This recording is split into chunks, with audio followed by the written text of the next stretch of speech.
the Red Web. I am your host, Brad West. This is our superhero critical examination talk show where we look into the culture of superheroes and how superheroes affect the culture of pop culture. Very cultural. And of course, I have my husband, Bo, who's going to be one of our guest hosts. But as always, my lovely companions, Miss Anastasia Anderson, and Mr. Greg Burrow, on loan from us from Dragon's Lair Comics and Games on Anderson. That's why I'm getting confused with it. So anyway, make sure you check them out. And if y'all were here last week, we actually tried doing this episode last week, and we had a little bit of fun, live small television. Little snafu. The internet kept on going down all over the town. All over the town. So it wasn't just us, but it was a Christmas miracle. We get to do it again. Yay! Yeah. So take two. Some of it might be repeat if you hadn't already seen it, but if you haven't seen it, it's going to be a lot of fun. We're going to be talking about holiday superheroes. And there's a lot of holiday superheroes. Superheroes have been around, since for almost 100 years now. And we decided we're going to narrow it down just to the animated shows. Yeah, we have enough this really year cool. This year we're doing animated holiday shows, holiday episodes, and such as that. And we're going to talk about, I think, Anna, you started us last week. Remember we said what actually makes it a good holiday episode? Yes. It's like, so we had to kind of narrow them down because some of them are kind of boring. But what we decided was a good Christmas special collectively is one that focuses on Christmas the spirit, but not Christmas like it didn't just happen to be it. Yeah. Right. It's like it's not specifically like we're gonna talk about the birth of Jesus and all of that. It's talking about the spirit of what are the good feelings that come with Christmas. Well, not just Christmas in particular, but right, and not just Christmas. It is a holiday, yeah.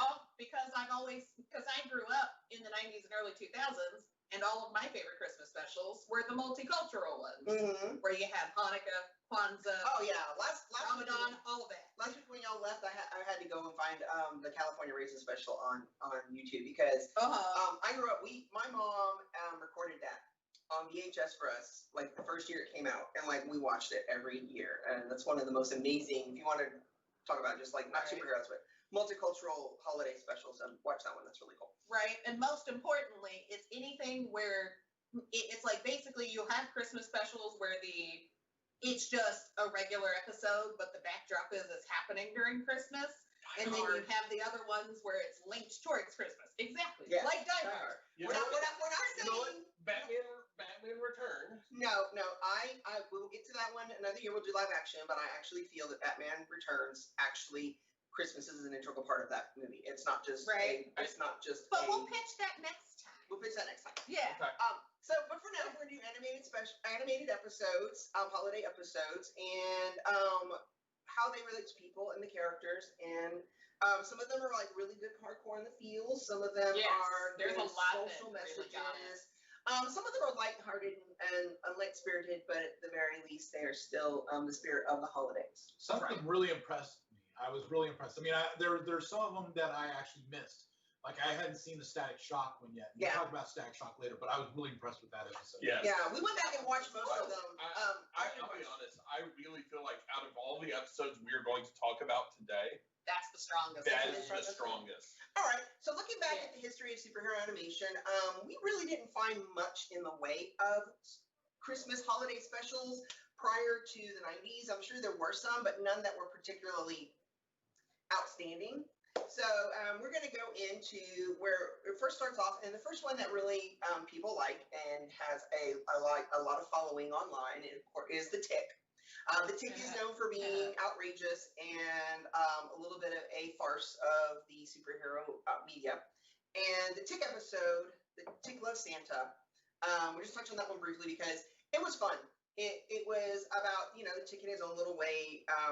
He loves Santa, but somebody is replicating evil Santas, and he has basically an entire episode is him trying to find the real Santa, which is kind of cute. And of course, Arthur doesn't believe that Santa's real and is trying to convince him that they're all fake, but by the end it's like, was this really Santa or not? And that was kind of the whole fun Miracle on 34th kind of thing. It's like that and getting Tick to work through his inability to beat up Santa. Oh yes. He refused to hit any of those Santas until the end. He's like, when he finally realized they were evil.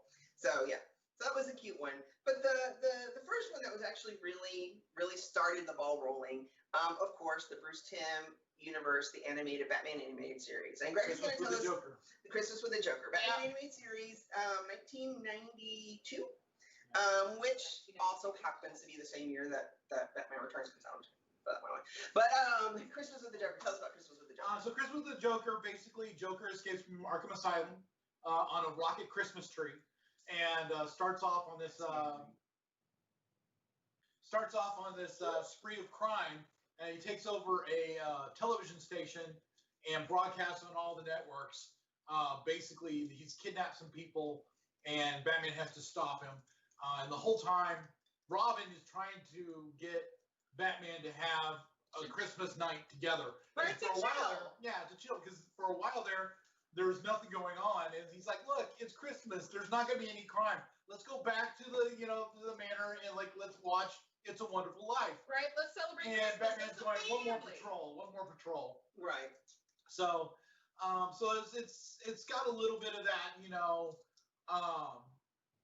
Chill out, step back, and smell the roses kind of family thing. time thing going on, but it's also got Right. It's a time to relax. Yeah. It's a time to let go and not have to worry about stuff, except for when he was proven wrong by having to go out on patrol and I murder them. will have to say, I was really disappointed in Bruce Wayne's private fear with only two Jokers. Two chairs. I do think that probably the best thing about this episode is finally the Batman Jingle Bells song gets screen time. Oh my God. As the Joker's escaping from Arkham Asylum, he sings the, Jingle Bell, Batman smells, Robin laid an egg. Batmobile lost a wheel, and he sings that. So, and that's the first time I think that it's actually got screen time. So I thought that was kind of fun. And having Mark Hamill sing that. Right? Yes. Or him I wasn't fazed by. It's when his henchmen are going to set up a bomb and they're just casually singing. And I'm like, setting up a bomb. That was my favorite part in the whole thing. Just these big bucket dudes going jingle bells, Batman smells. I'm like, yes, that's great. It's like that's the spirit of Christmas for me. So that one was kind of a standalone episode. I took the whole episode of that one, but not long after that, the next one that we're going to follow up with is Batman animated series. When the Superman series came out, they actually kind of retweaked it as the new Batman Adventures.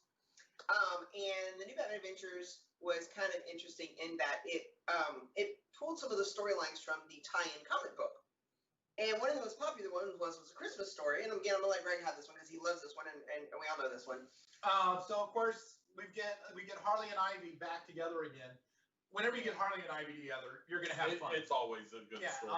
I think that's one of my favorite episodes of the original animated series was when the first time the Poison Ivy and Harley Quinn got together. And I really kind of think that them getting together really elevated Poison Ivy as a character to a whole other level. And I think that her popularity as a character has really grown because of that relationship with Harley and Ivy. Ivy's been around since 1966. She was actually created while the Adam West Batman television series was actually being aired. Yeah, her and Scarecrow and a couple of other the iconic ones that would later on become, I think Two-Face was right around the same time too. Yeah. They never had a chance to make it to the show, but they later on, because of the animated series, they really got elevated into public consciousness. And you're right, the Harley and Ivy relationship, and because in the animated tie-in comic book to the series, people liked that one particular issue so much that in this holiday episode, which was instead of like the first Batman one, which was a single standalone episode, this one had like 3 vignettes in it. Yeah. And one of the 3 in the anthology was directly from the comic book. And Harley and Ivy are at home. Harley is complaining because she wants a Christmas tree. And of course, Ivy's like dead set against it because, she thinks it's like mass conifers to, Right, even though like fake Christmas trees exist though. I know. But I'm sure they existed by But it's then. the idea. Or you can also get a living one in a pot. Right, So, she could grow one herself probably. So anyway, how did they decide to spend the holiday? They Poison Ivy's lipstick. They actually I think it was Harley that kissed Bruce Wayne and take control of him so that he takes them on a shopping spree. Yes. They go on a shopping spree. They take Bruce Wayne's credit cards and they go shopping. They just go shopping. It's hilarious. Just girlfriends out having fun. He's getting more and more angry as he's writing checks. But it's a really great episode.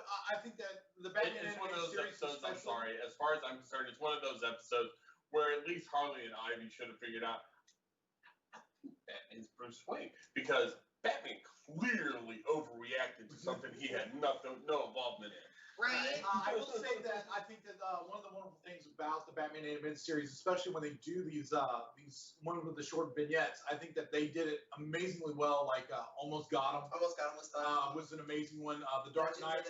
Legends of the Dark Knight, which was amazing because it's like the different kids have different views of who Batman is. It actually went back to the Ted Knight 1960s Batman with that whole animation style of the Joker and everything. Yeah, we talk about the nostalgia factor now, but like throwbacks are all the way back to there. When they did that, like the throwback to the Ted Knight Batman, which was really fun. And they also did the first Batman Returns.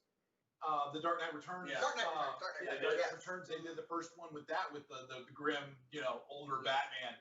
When the kids saw Batman like that, Yeah, in that little vignette, if I remember correctly, it was the little girl. It was Carrie telling the story, and so that she showed up as Robin in her own story. Yes. Which, of course, she's Robin in The Dark Knight Returns. Right. Yeah. It was really cute. But as far as the holiday episode is concerned, there were 3 pieces. The last piece that But there's also Bullock Montoya. And I love the one where it's New Year's. So there's a New Year's tradition, and they have Commissioner Gordon waiting in this like little diner for Batman to show up, just so that they can have a toast to a better year and to wish for good things in the new year and a new start and a better Gotham. And it's very optimistic. I do like that one, but I'm sorry. I get why Harley and Ivy's probably your favorite, and I get why you like that one. I'm sorry. To me, Bullock and Montoya, because Bullock is a hard ass. I mean, throughout the entire series, he tried his best in that episode, though. But in that one episode, with the one little girl, he's being mean to all these kids, and he gets the one little girl. I just want Daddy home for Christmas. Where's your dad? Prison. Is your dad this person? Yeah. See, I feel bad. I just sent him up last week. Here's a 20. Right. Right. And she ends the little bar. Can I buy something for my daddy too? He's like, sure, whatever. Yeah, I know. As long as it's not a file. But he's one of those characters that is so stick in the mud, by the book, hard-nosed detective. That version. That version at least. That you get that scene and he's going, okay, yes, I feel bad about this here. Right, just take the money. Continuing on with the Bruce Timm animated universe, the Emmy Award-winning Static Shock was known for its social commentary and touching issues and more than in so many of its episodes. All of the Christmas episodes we're talking about are holiday episodes. I think this one was probably the best. Well, it's like we were saying it's the strongest one. This is the strongest one because it's not just about Christmas. And it's about the holiday season, and it's a non-traditional lesson too. Exactly, it's a non-traditional because with them at a Hanukkah. They're at Richie's family's for a Hanukkah celebration. So that's the first step showing that there's he talks about going to a Kwanzaa celebration later. Yeah.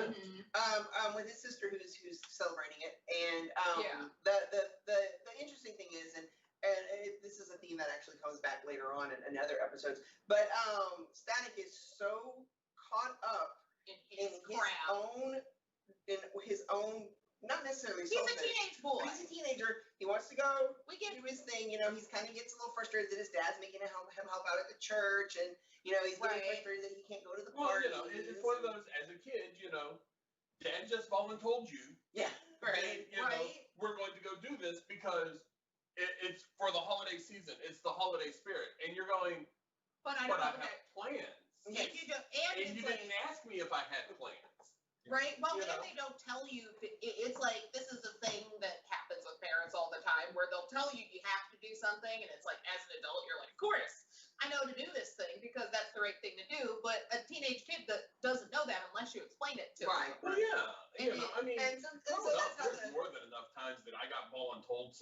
a church service. And I eventually had to have words with my mom about that. Oh yeah. Well, that's how the story starts out. And you end up having, if you're familiar with the mythos of the Static Shock world and all of they called them the Bang Babies, the kids that were caught up in the accident that gave them powers.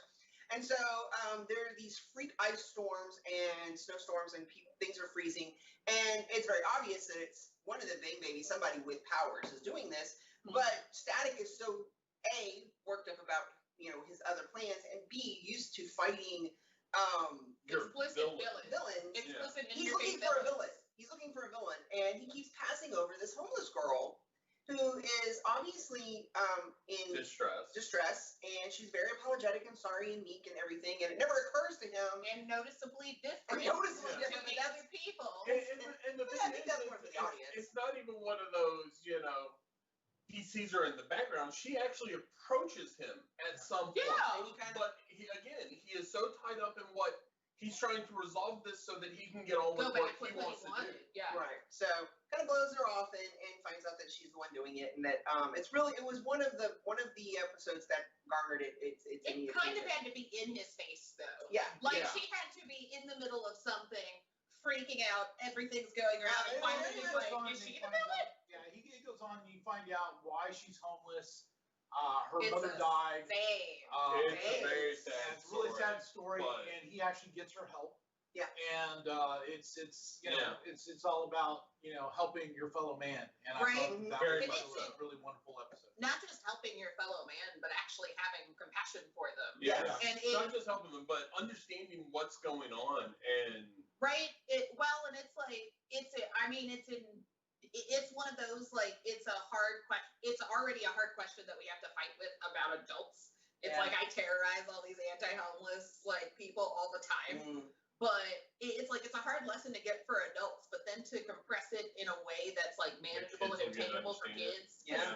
They don't say, hey, you need to go out and constantly be in homeless shelters helping them out. You don't need to always give them money. You just need to understand that these are people and acknowledge and have compassion for them, which is not a lesson you see that. Yeah, my mother made us give away our toys that we don't play with anymore. She would go through and pick everything. The only one I fought for was my little He-Man guy, the wet spider guy. Oh. But I had to give up all my He-Man people for one Christmas.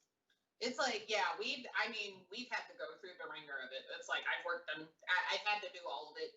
It's like for little kids, again, all they think they're supposed to do is just like, they have the involuntary donations like that, or they're like, oh, whenever you see a homeless person, you just hand the money, and it's like, no, part of the progression of helping them out is acknowledging them as people. And like, I have never seen anybody. And there are several charity organizations, especially in the Austin area, that like Community First Village, which you can do things to help them out.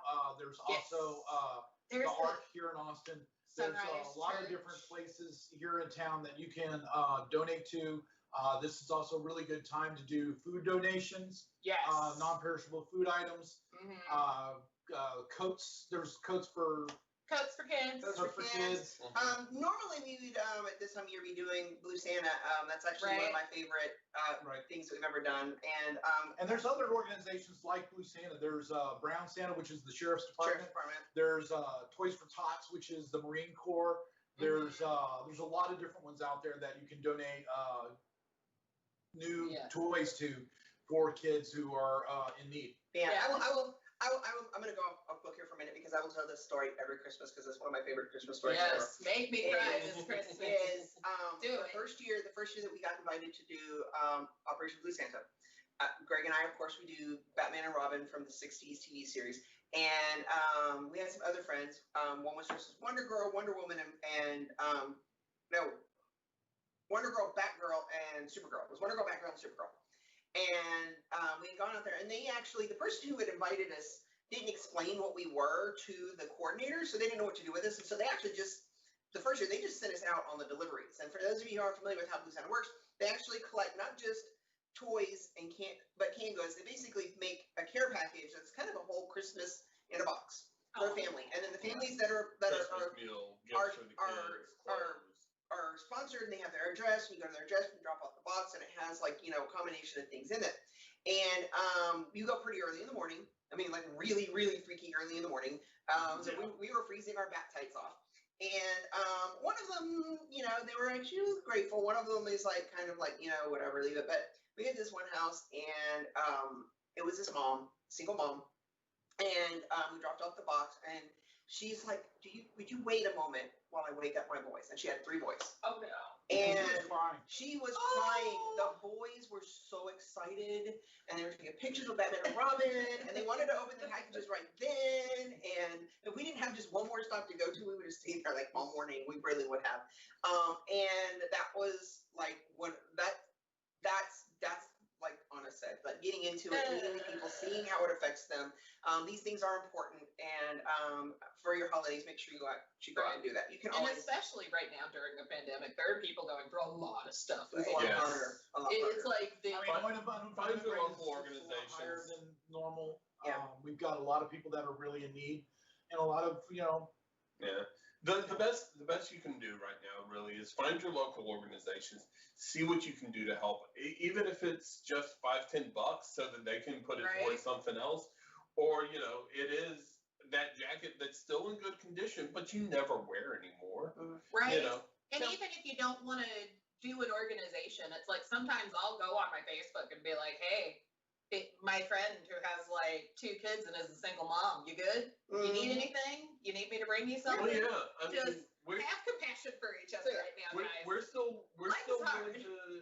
We have I'm going to use the term friend, but we don't know her as well as we could, obviously. But we have a friend that she is homeless. Her and her friend, they have a pair of dogs between them.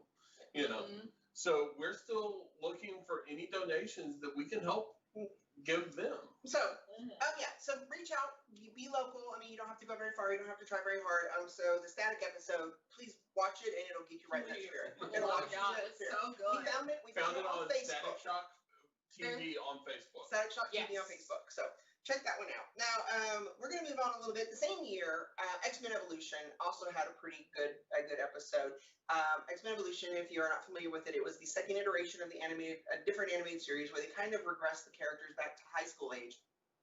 I didn't think I was going to love that series, but I loved They did a really good job. It grows on you. I think they took a lot of cues from Static Shock. I enjoyed X-Men Evolution much more than I enjoyed Wolverine and the X-Men. Yeah. So they tried to make it more socially aware, and they put more, and they tried to do more of those kinds of lessons. And the costume designs were really cool. I thought Rogue looked really cool. Yes.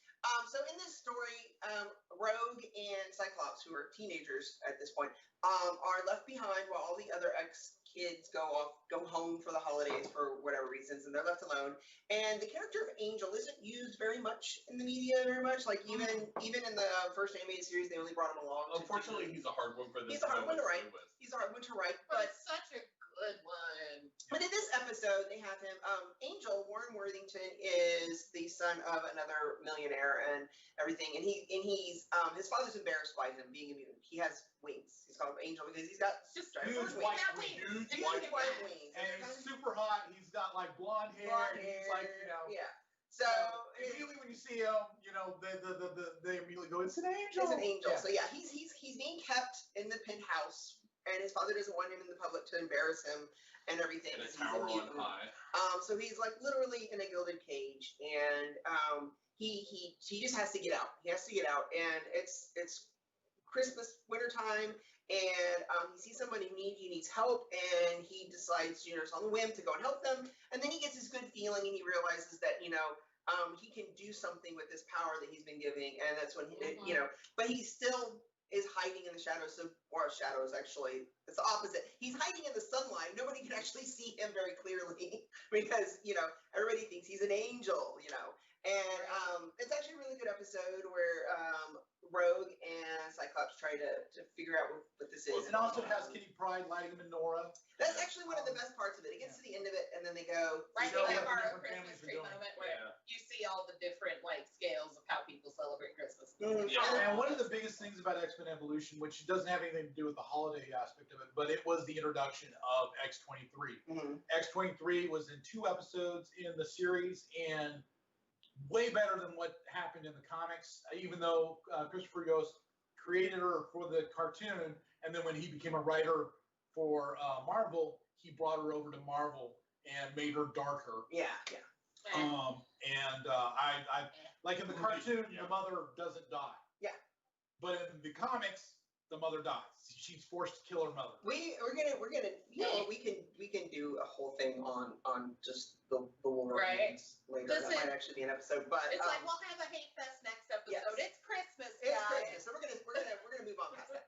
So On Angel's Wings is the 2002 episode of X-Men Evolution. Check it out. It was great. It's a really good one. It was cute. It is actually a little bit higher on the list of good Christmas vibe lessons than some of the other ones. It took me a minute to warm up to it, but it's like the part that still broke me was him rescuing the older woman from the fire. Yes. And then they come out and they're like, oh my God. Yeah, and the daughter's out there crying because her mother's in there, and then he just kind of like secretly drops her off behind her and is like, how'd you get there? It's kind of cool. That one broke me. That was the one I was like, oh my God. But we had been watching these Christmas specials back to back, so I was just you were already a little bit broken by the time we got to the end. Yes. So, God. The next one that we actually I've watched recently. I don't know if y'all have seen it. I know Greg has seen it. I don't know if he remembers it or not. Still continuing in the Bruce Timm, and you got to remember for a while, like Bruce Timm, Cartoon Network, Justice League, DC Universe dominated like superhero animation for a good while. Yes. And and justifiably so. Justifiably.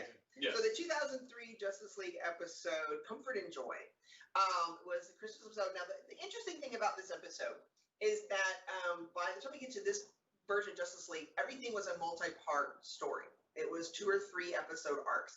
This is the first and only episode in the entire series that is self-contained, that is not part 1 or 2 of something. And it is also an anthology with,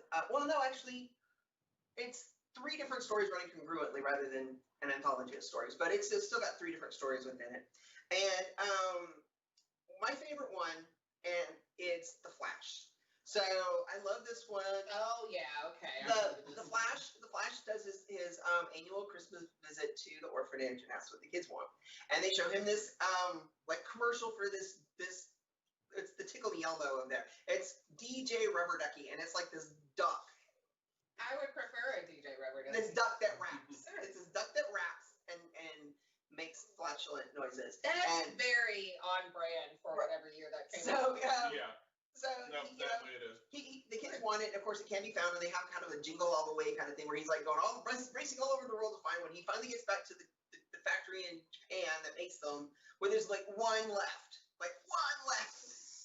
And he's bringing it back to the kids, and the Ultra Humanite, for those of you who are not familiar, he's like the white gorilla on the show, and he's a super intellectual, and he gets into a fight with the Flash and accidentally breaks it. And the Ultra Humanite feels bad, and he calls a truce, and he offers to fix the toy, and so he fixes it, and then they take it to the orphanage, and he doesn't want to be seen, he doesn't want any thanks or whatever, and all the kids are so excited, and they're like, like giving him all this love and everything, and they turn it on, and he actually kind of like changed it, and so now instead of rapping and farting, it actually starts to narrate the Nutcracker Suite, and it starts playing the music.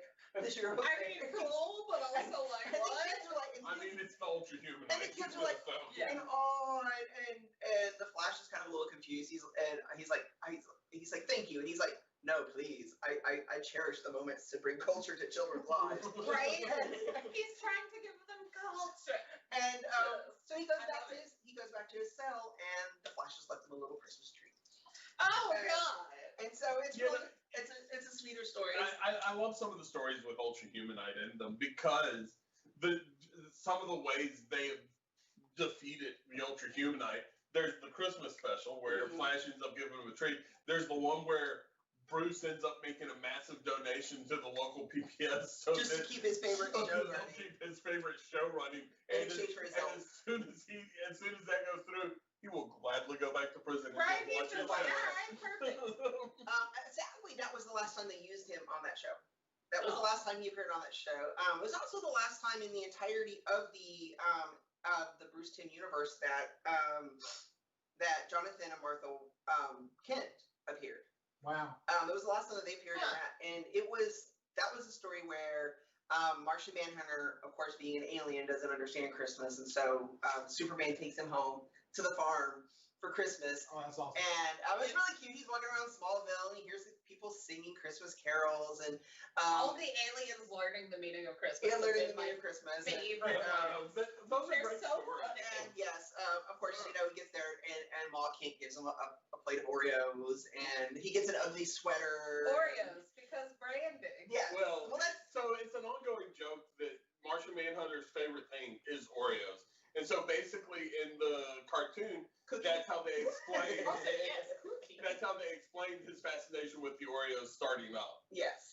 So, yes, that one's really cute. I like a couple of little throwaway lines, like he's like, "Well, where's Kara, Supergirl?" "Oh, she's skiing with Barbara." Because at this point, Supergirl and Batgirl are friends, and so they're off. Right. So they're off doing their thing. And also that's when you find out that the kids use lead-lined wrapping paper for their presents. Oh, that's funny. Nice. So the Clark can't cheat. So I will say that one of the things I loved most about the Justice League series was the subtle romance between Batman and Wonder Woman. Batman and Woman did not appear in this episode at all. I know. They actually did not. What? That was the closest they acknowledged was Batman had volunteered for monitor duty, so everybody else could enjoy Christmas. The reason why I bring it up though is because next week we're going to be talking about Wonder Woman. Yes. Before we see Wonder Woman. We'll definitely introduce her, and some really fun, interesting facts about Wonder Woman in the Bruce Timm universe we'll bring up. So make sure you tune in for that. The last story that they had, of course, in this Justice League one though, which was Jon Stewart. And again, you like the aliens learning the meaning of Christmas, is on an alien planet covered with snow, and he decides to teach Hot Girl about letting go for the holiday season. And so they get into a snow fight. A snowball fight on this planet. And she's like, "Okay, well, it's my turn." So she takes him to her favorite bar. They get to a bar fight. Yeah, because Christmas. So pretty much. Christmas bar fight to celebrate Christmas. So that's actually the fun one about that I really like. So freaking funny. I'm like, yes. Okay, can I sidetrack for just a brief moment? Is that a Christmas sidetrack? No, but it is a commentary on the Bruce Timm universe. Okay. So the Batman the Animated Series being the first in this chain of the Bruce Timm universe. So there was a Superman cartoon way back when. Actually made by Schuster and the original one? Yeah, the original one. Mm-hmm. So, fun little fact, the Batman the Animated Series was based off of that style of animation. Yes, the Art Deco, and they had black, they were painted on black. Mm. So, but the funny thing is then when they turned around and came back to Superman, they felt that style was too dark. The style that was originally used for Superman was too dark. Oh my. It's just one of those fun little facts I like. You're talking about the Max Fleischer. Yes, thank you. Mm-hmm. Yes, the Fleischer. I love those. Yeah. But the Batman animated series was originally based off a lot of the Max Fleischer style art. Yep. But they felt that it was too dark when they went to do Superman. It's like, it's based off of Superman. They needed to separate them, which is understandable. No, I know. I just think that's one of those funny little. Now this is not the Bruce Timm universe, but it's still DC Comics. A later iteration of the DC characters was Young Justice. Young Justice is basically a mishmash of the Young Justice comic book and the Teen Titans. And it was written for a slightly more mature audience. Unfortunately, the Cartoon Network didn't keep it going because it didn't sell merchandise as well. It actually... That's it? I'm not surprised. Ironically, it had a really much higher than anticipated female audience. This was actually one of the things that actually starts to change the gears in the way they were thinking about, who watches superheroes. Because Young Justice was more soap opera-y, a lot more of the interactions. I mean, it had a lot of great action and stuff behind the scenes. It's the day-to-day stuff versus... Yeah. Yes. And, which is what resonated with us about the time Young Justice came out. Exactly. Unfortunately, producers decided that, girls don't buy action figures. That was literally one of their reasons for canceling the show. It's like, you're wrong, but okay. But it did not sell the merchandise as well as they wanted it to. And ironically, it had such a good fan base that years later they brought it back on the DC app. And this is like the longest between something that they've ever gone to do that. And it's still, I can't wait for the next season to come out. It's really that good. But the Christmas episode, we watched it. And I remembered it. I want to bring it up just because when we watched it again, I remembered it being a Christmas episode. It's not so much a Christmas episode as it's a wintertime episode. Well, so it's a spirit of the season type episode. Yeah, it's one of those that falls Even into though it's still like... It is really, it's one of those that falls into the Christmas category simply because he learns a lesson about what it really means to help others. Right? Even though it's not just the lesson of what it means to be a superhero. It's a lesson of what does it really mean to do for others. So we're talking about Kid Flash. That's the he in this story. Kid Flash. Yes. There's this huge fight going on, and the young Kid Justice team is being asked to help the Justice League. And Kid Flash, it's his birthday, which apparently is the wintertime, and he's really excited because he gets his chance of the big leagues. First ever superheroes.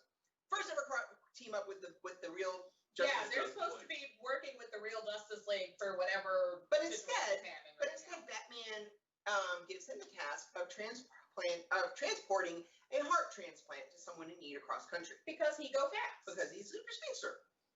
And he does so very begrudgingly. And he gets distracted. He gets distracted by the bad guys, and he almost doesn't make it. And he ends up, realizing what's really important for how to be selfless and how to give. And I think that one, to me, like I said, I remembered it as a Christmas episode. We went back and watched it, and it was like only wintertimey, but I think it really, really does embody the spirit of Christmas. Yeah, it's one of those things where it's like, I would see this being in like a Christmas lineup. Yes. Yeah. Because he goes through a lot of the flubs, and again, I give them leeway because these are teenagers. Exactly. It is basically, this is a bratty kid who's so caught up in his own stuff that when he has to do this stuff, he's just like, it's not what he had wanted to do. It's like, basically his turnaround hinges on he takes the time to fight this bad guy, and the time he took to do this this bad guy, he gets there, and they're like, oh, you're too late. They died like the exact amount of time. Yeah, it's like, you wasted 15 minutes. And she died like 12 minutes ago. And it's like, you'd have been here, Yeah, it's good. You watch it, and it actually set up plot elements that carry on to the current series. So it's a really good. It's one of my favorite episodes of that entire series, and it really embodies not just the holiday spirit. Because there's a lot of really good episodes. There are a lot of good episodes. It's a strong show. Yeah. So moving on a little bit, we're gonna skip forward a few years. One of my favorite. Actually, close to the same time. Batman the Brave and the Bold. If you have not seen this show, if you have not seen Batman the Brave and the Bold, you're missing out. It's so good. Unfortunately, when Batman the Brave and the Bold came out, they were trying to distance it from the Bruce Timm universe. Understandably so. Because like we were saying earlier, everything was dominated by this style and this, just the designs of the characters and everything. So they wanted to create something fresh and different. The previous iteration of Batman was a little wonky. The Batman, if you've seen that one, it was entertaining, but it was not deep. It was not deep. And the thing about this new one is they made it in this more cartoony, more stylized design. If you could believe, more stylized than Batman animated series. It was definitely camp. It was definitely camp. It was, and they had a really, really amazing light sense of humor. Especially considering some of the content of the storylines. My favorite thing about it is it paid a lot of love to Silver Age, and they pulled a lot of really obscure characters out from the comics that you would have never imagined you were ever going to see on a cartoon. Well, not like that. I mean, the mashups. There was actually an episode with Space Ghost. Space Ghost, yes. Which is Hanna-Barbera. That's not, even in the nowadays. No, it is because Warner Brothers owns Hanna-Barbera now. Yeah. So yeah, it was super fun, and if you get a chance to watch it, go back. It's a very underrated show. Well, actually, people are starting to really grasp it now. There's like the small group of people who saw it were like, yes, this thing is amazing. Just now, suddenly more people think. I'm gonna tell you how amazing it was. Paul Rubin as Bat-Mite. That's all I'm gonna say. So anyway, Paul Rubin was Bat-Mite on this show, and this is like hilarious. So for the holiday episode, it's kind of a little bit similar to the Martian Manhunter. When you said the plot for that one, I was like, is it the same one? Right? I'm like, this is so they basically just did it again. They kind of did it again, except funnier. It used Red Tornado. Now this episode was called The Invasion of the Secret Santas.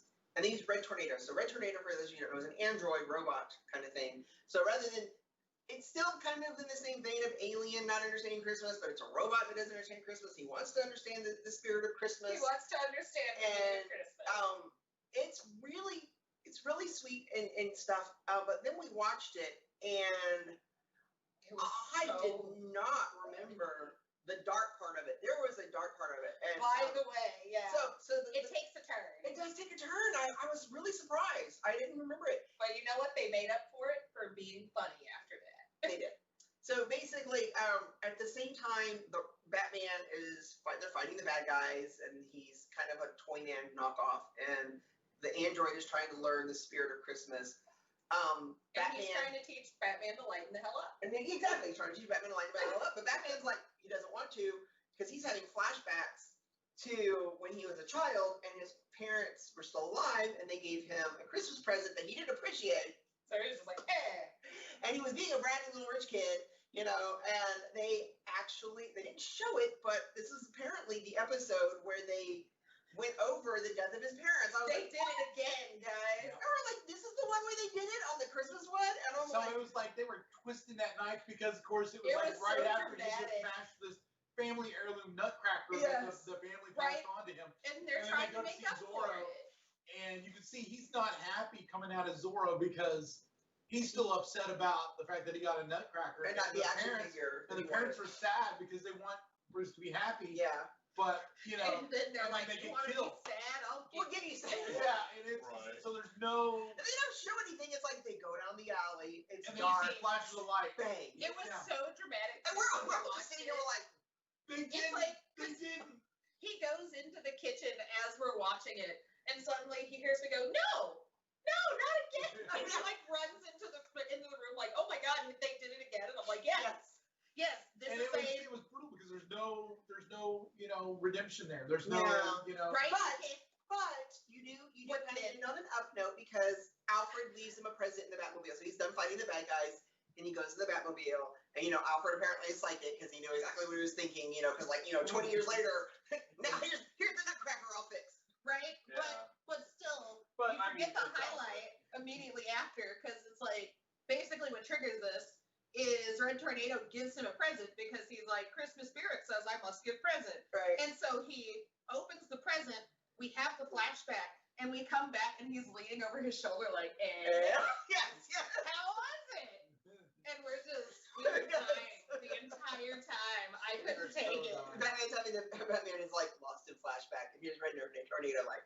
Literally on his shoulder, looking at his face. Right, with this weird like smile on his face, and it was the funniest thing. I could die. Batman, Brave and the Bold, Invasion of the Secret Santas. Look it up. We're gonna try to put a list of these up online when we're done here, so you can go find them. They're hilarious. Now the next one, moving a little further. So finally get some Marvel ones in here. I'm going to mention the travesty that is the Marvel Avengers Christmas special. It's called Snow Fight. If you have small kids, kids like it. It's a little kid thing. It is. The bar's kind of low there. It's done in more of the higher quality animation style, but it's like all like infantile jokes. Basically, Loki tricks Rocket and Groot into hunting Santa down. as a fugitive and you find out Santa he puts a bounty on. He puts a bounty on them. Right, because we all Rocket and Groot to pick it up. It's like we had 2 modes. You either wanted to save Santa from the bad guys or murder Santa. There was no in between in the early 2000s. In the 2000s, that was your extreme Christmas. Yes. Was save Santa or murder him. And so Rocket and Groot are sent to capture Santa. You find out that Santa is actually Thor's cousin. All kinds of weird little things. That makes sense. The only thing that really actually I found amusing, and it's because I think that gingerbread men are evil. And there's this one episode where the North Pole defenses have magical gingerbread men fighting Groot, which is actually kind of hilarious. It's like an army of gingerbread men and Groot, and there's limbs breaking off of everything. And if you're curious why he thinks gingerbread men are evil, on the show hold on. If you're curious why he thinks gingerbread men are evil, Google their origin. Google the origin of gingerbread men. It's so funny. He finally told me this year, and I was like, "What? That's amazing." I don't think we will share it on the show. We will not share it on the show. Google it. Google it, guys. So, but yes. Pretty grim. It is kind of grim. Yeah. So anyway, watch that one with kids. It's funny. But there were a couple of good ones. The Spider-Man, Ultimate Spider-Man series written by Paul Dini had some good highlights, even though it did have a more younger skewed audience with a lot of the style and everything, and it borrowed from anime in a way. It did have some nice episodes, and this is another example of Spider-Man is feeling sorry for himself because he's not getting what he wants for Christmas. And he ends up in a combination of It's a Wonderful Life / A Christmas Carol, where he ends up getting taken away by these different spirits. You find out it's the Doctor Strange villain Nightmare, so it's all in his dreams. But the funny one to me is when he goes to Christmas Past, and we were talking earlier about the nostalgia and the throwbacks, like in the Batman with the Ted Knight. They actually, when they went to the Christmas Past, it was in the style of the old 60s Spider-Man animated cartoon. And he even had the buildings were all the same, and it was really funny. And he kept commenting on how weird it was and stuff like that. And he had a good Spidey angel and a bad Spidey devil, and they were trying to tempt him or sway him one way or another and everything. So that one was actually kind of cute. That's the one where Uncle he at one point sees Uncle Ben again. Yes. Yeah. All I'm gonna say is Paul Dini. And Paul Dini. I mean Paul Dini. Yeah. Paul Dini. I don't think you need to go further than that. Paul Dini, of course, if you guys don't know, he created Harley Quinn for the Batman animated series. Yes. He wrote some of the better episodes in the Batman animated series. He's been writing since Masters of the Universe. Yeah, he got his start in a lot of. He did Masters of the Universe episodes. Yeah. So. He's really talented, and he's really a fun guy. He used to come. He also did the Mad Love episode. Know when that's launching yet? We're gonna do an episode for that. We're gonna the Masters of the Universe. We're doing When's that coming out? Next year. Still. COVID. Yes. COVID. Right. Pandemic. Give it time. So, but that is definitely something that I think a lot of us are really excited about is the new Masters of the Universe, and I know that we've talked about doing a Masters of the Universe episode. We are. Yes. So that will definitely be coming when that starts coming out, and we'll have to get Robin on. Oh yeah. Absolutely. And I got a couple other guest ideas for that too. So yeah, it'll be a fun time, guys. So speaking of Masters of the Universe, amazing segue because I lied to you on this show, people. I told you there was nothing that was super fun before the 90s. The Masters of the Universe, He-Man, She-Ra Christmas special. And I will argue to my grave that He-Man is a superhero, okay? Everything about the Masters of the Universe, to me, they're each one is picked from each of their little region or to represent their people or their clan, and they come together to protect the planet. Right, a lot of people got their start with Masters of the Universe. They're Masters of the Universe. To be fair. There's Masters of the Universe. We all had our gateway. Masters of the Universe is kind of a proto-Justice League. They are. Yeah. And what's really fun, here's a nice little fun fact, and I'll go back over this when we do the Masters of the Universe episode. When Masters of the Universe came out in the toy line, before it was a cartoon, a lot of people don't know this, before it was a cartoon, the first comic, not the mini ones that came with the toys, that was different. The first comic book appearance, DC Comics, introduced He-Man, and the first time he appeared in the DC Comics was Superman got warped into a wormhole to He-Man's world. And this is where you find out that Prince Adam's mother, Marlena, was actually an astronaut from Earth. That was the origin of his mother being an astronaut from Earth. Because she was already familiar with Superman when he showed up. Because that was their way of showing how she knew who Superman was, because she was from DC Earth. What? Yeah. And so when the cartoon came out after a couple seasons, even though they couldn't use the DC Comics stuff, they still kept that part of her from the DC comic that she was an astronaut from Earth. So, interesting little stuff. She was an extraterrestrial to Eternia. Yes. So, eventually DC got the license back for Masters of the Universe, and they put that back in there, and she's actually from the DC universe. So, fun fact. But anyway, yes. There was even a modern story where she ended up back on Earth. Back on Earth. Huh? So, those are fun. But for Christmas specials, honestly, Masters of the Universe, He-Man, She-Ra Christmas special definitely has everything that a good superhero story. Yes, it has Hordak and Skeletor as slightly comedic foils for whatever, but it's ultimately about family and coming back together and reconnecting with people. For those of you who are unaware, She-Ra grew up on another planet away from her twin brother, and they found each other years later, and so she would come back. Now she's with her family and her mother from Earth, and everything and stuff like that. So yeah, it's a really cute one. I loved it, and I highly recommend that if you're going to sit with your family and watch a superheroes animated special. That was cool. Line all of these up, guys. Line them up. It'll be great. And I think the last one that we have for y'all today is Now this one's like it's not a really big one. I'm going to tell you right now, it's not super deep.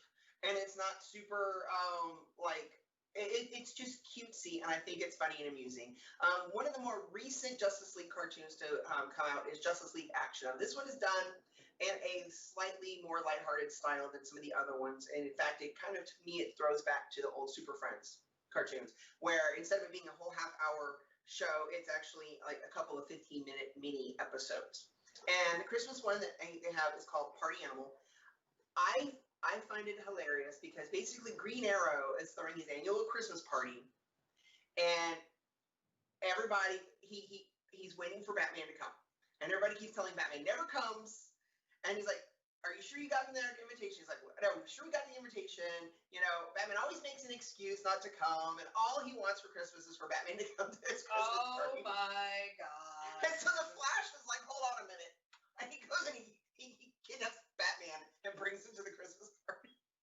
Oh. And so Batman is like looking for any excuse to get out of this Christmas party. And he's just not that type of guy. And they managed to. Solomon Grundy he's going on this rampage, and he accidentally destroys.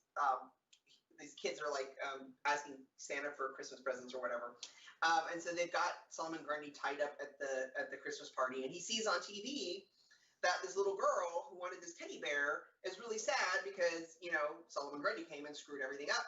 So he breaks free, and he's going to try and basically he wants to apologize to the little girl. But the superheroes don't know that. They're trying to stop him the whole way. And they're fighting him the whole way until finally he gets up to the little girl, and they're like, no, wait, stay away from her. And then he's like, teddy bear. And she's like, oh my Lord. It's all cute and sweet and everything, but yeah. So there's a Christmas. Yes, there is a Christmas story in there too, but right. Well, and it's like I like stories like that because it's like my favorite interactions with the superheroes and the supervillains is when they're kind of all just on an equal human footing versus them just being like, I'm an unconditional supervillain. I mean, the early one, Harley just wanted a Christmas tree, and they were like, let's kidnap Bruce Wayne and steal it and use his credit card. And it's like, it's aside from the super villainy half of it, it's normal stuff that you'd expect to happen. They're not just like complete two-dimensional super villains. And it's like, oh, I love that. It's like when they're a big collective community, it just, I love it. It warms my heart every time. Common ground. Yeah. Yeah. It's like, because they're not gonna screw things up during Christmas. You'll get the ones who want to ruin Christmas, but most of my favorite episodes with superheroes and supervillains in it, they're like, Christmas is neutral ground, man. We're not ruining Christmas. What the hell is wrong with you? I love those stories when you get to the villain and it's like, wait, what?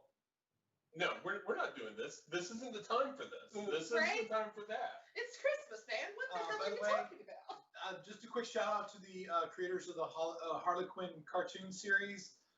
Do a Christmas episode with them. Oh yes! Oh yes! Guys, oh my God, that would be great. Yeah, I would love to see them do a Christmas episode.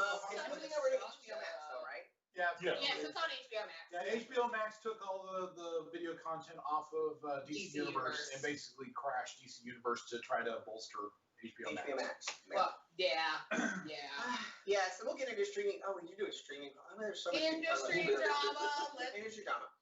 It's like if you want to hear us on podcast talk about industry drama, let's do it, man. Let us know.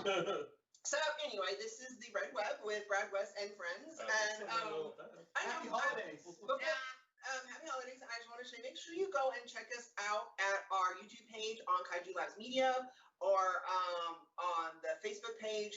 Leave us a message, like and subscribe. Tell us what you like and give us some ideas if y'all want to hear things and find out more stuff. We're like amazing research people here. Yeah, if we've either talked about something that you want us to go more in depth about, let us know. If we've brushed past something you're going, y'all should have brought this up during this conversation, let us know. Because, the three of them are fantastic at research. I'll sit on my computer and play video games and go, oh, hey, this is great. Right? I will say really quick, next week we're going to be doing a Wonder Woman episode. We're going to be celebrating Wonder Woman. It's going to be awesome. 80 years of Wonder Woman. Yeah. Prepare for Wonder Woman 84, y'all. Yeah, so it's going to be amazing. It's happening. I can't wait. And I am seeing Wonder Woman at the Bullet Tech State History Museum Laser IMAX. We are seeing so we're going to go. They are seeing Wonder Woman. I highly suggest everybody to support your local cinemas. They're really hurting really bad. Don't put yourself in danger, but make sure you're scoping them out. Some of them, like I know theaters here in Austin, Anna's really good about doing the research on them. They actually have new safety protocols. Like for example, at the Bullock, they're only allowing 25% capacity, and they've got areas taped off so that you have distance between everybody. Have no choice but and then they also disinfect the entire theater between each screening. Yes. So they're doing everything they can. I know Alamo Draft House is doing pretty much the same thing. Yeah, Draft House, you buy your seats and they mark off after you've purchased your seats, they mark off sections of seats around you. So you can go as a group and and still sit together because you're always hanging out anyways, But something I'm suggesting to you guys on the day, if you're going to go ahead and watch it on HBO Max, go online and buy a ticket to a theater that's still got a lot of seats left. And just buy a seat. You don't have to go and see it there, but support your local theater. Yeah. Yeah, we don't want to lose our cinemas because we like them. Well, it's watching some of these movies, particularly, at least for myself, for superhero movies, it's a community thing. Right. It's being able to go with people that have a shared common interest. And I'm not talking just going with your friends, because let's face it, if we really wanted to, we will pull something up here at home because we will. Right. But the ability to go out to the cinemas and see everyone's reaction. Meet a random stranger that has the same passion as you do. You're not going to get that if our cinemas go away. Right. Shout out to that one guy during Infinity War who sat next to me during that movie and was drunkenly crying the whole time and held my shoulders when Cap came out. It was the best. We shared a moment. It was nice. That's the stuff that's what we are about here at the Red Web. And we will go live briefly when we're on the Facebook page, I believe. Yes. When we're at the Wonder Woman screening at the Bullock Tech State History Museum Laser IMAX. Again, please support your cinemas. Yes, and check us out next week. And do it safely, please. Next week, 1 week from tonight, same time. Right, 7 o'clock, and we're going to be doing the history of Wonder Woman. Same bat channel, same bat time. Same red channel. Basically same red time. Let's get that right with the red channel. It must be red. And so, thank you for joining us on the Red Web. We love you, and we look forward to catching up with you later. And enjoy. Have a happy holiday.